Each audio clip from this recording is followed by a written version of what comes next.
اللهم صل على محمد وآل محمد. اللهم صل على محمد وآل محمد. اعوذ باللہ من الشیطان اللعین الرجیم. بسم اللہ الرحمن الرحیم. ونحمد ونصلی علی رسولہ الکریم وآلہ الطیبین الطاہرین. اما بعد فقد قال امام الصادق علیہ السلام: من سرہ ان یکون من اصحاب القائم علیہ السلام فلینتظر ولیعمل بالورع ومحاسن الاخلاق. موضوع گفتگو تھا ویجگی اور خصوصیات یاران امام زمان علیہ السلام. تو مولا امام صادق علیہ السلام کی اس حدیث کی ضمن میں جو مولا نے ویجگی جو بیان کی ہے یاران امام زمان علیہ السلام کی، ان میں سے ایک آپ کی خدمت میں بیان ہوا، وہ تھا منتظر ہونا. یعنی انسان کو اپنے وقت کی امام کی انتظار کرنا ہے. وہ کس طرح کرنا ہے اور وہ کتنے فضیلت کی حامل ہے وہ جو امام علیہ السلام کی منتظر ہوتا ہے، وہ بیان ہوا. دوسری صفت جو ہے امام نے فرمایا ہے وہ ہے وَلْيَعْمَلْ بِالْوَرَعِ. یعنی انسان کو باورع ہونا چاہیے. انسان کو عمل جو انجام دیتا ہے وہ ورع کے ساتھ انجام دینا ہے. اس کی وضاحت کی ضرورت ہے کہ ورع کس سے کہتے ہیں. ورع لغت میں حریم کو کہا جاتا ہے.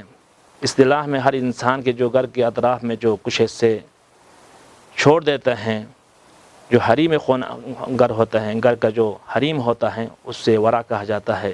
اسی طرح جو چوپان جو بے بکرین کو جو چرانے لے کے جاتے ہیں تو وہ آبادی سے تھوڑا دور رکھتا ہے.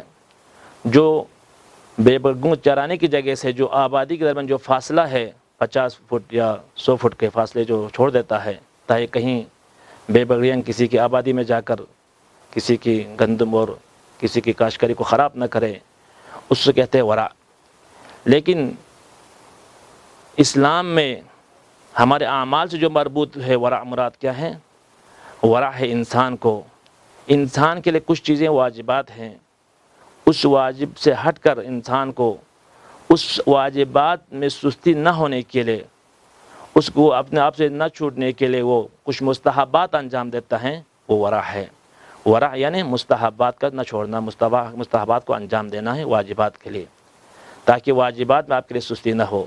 اسی طرح انسان کسی حرام کام میں مبتلا نہ ہونے کے لیے، اس سے روکنے کے لیے انسان مکروہات کو ترک کر دیتا ہے، شبہات سے اپنا آپ کو روک لیتے ہیں، اس سے کہتے ہیں ورع. اسی لیے فرماتے ہیں کہ انسان جو گناہ سے دوری کرتے ہیں اس سے تقویٰ کہا جاتا ہے، لیکن انسان جب مکروہات اور شبہات سے اپنا آپ کو روکتا ہے اس سے کہتے ہیں ورع. لہٰذا امام زمان علیہ السلام کی یاران کی خصوصیت میں سے ایک خصوصیت جو ویجگی جو امام صادق نے فرمایا ہے وہ ہے امام کے اصحاب وہ لوگ ہوں گے جو باورع ہوں گے. وہ کبھی اس مستحبات کو نہیں چھوڑتے ہیں تاکہ کہیں ایسا نہ ہو واجبات میں سستی ہو جائیں. اسی طرح وہ مکروہات اور شبہات سے اپنا آپ کو روک لیتے ہیں، اپنا آپ کو دور کر دیتا ہے تاکہ کہیں ایسا نہ ہو حرام میں مبتلا ہو جائیں. لہٰذا کوشش ہوتی ہے اس کی کہ تاکہ وہ مستحبات کو بھی انجام دے دیں تاکہ واجبات ترک نہ ہو جائیں. تمام مستحبات کو، مثلا جو 5 وقت نماز کی جو مستحب نمازیں ہیں، نماز شب ہیں، جو جتنے بھی مستحبات ہیں وہ کوشش کر لیتے ہیں کہ مستحبات کو انجام دے دیتا ہے. چونکہ انسان مستحبات کے ذریعے سے انسان باعمل ہو جاتا ہے، انسان کی چہرے پہ نور آ جاتا ہے، اس کے اندر اصحاب امام زمان کی جو صفات ہیں وہ اس کے لیے حاصل ہو جاتے ہیں مستحبات کے انجام کے ذریعے سے.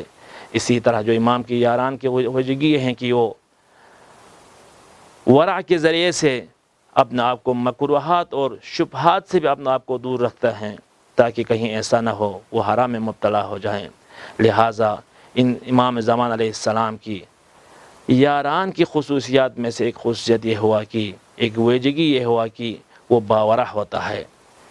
یعنی اپنے آپ کو شبہات سے بھی روک دیتا ہے تاکہ کہیں حرام میں مبتلا نہ ہے، حرام کام اس سے انجام نہ پائے۔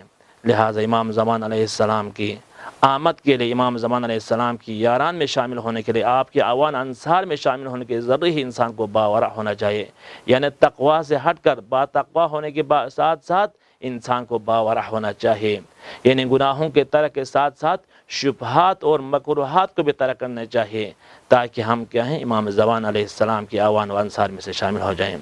خداوند عالم کی بارگاہ میں دعا کرتے ہیں خداوند ہمیں مولا کے اعوان انصار میں سے قرار فرمائے۔ والسلام علیکم ورحمۃ اللہ وبرکاتہ۔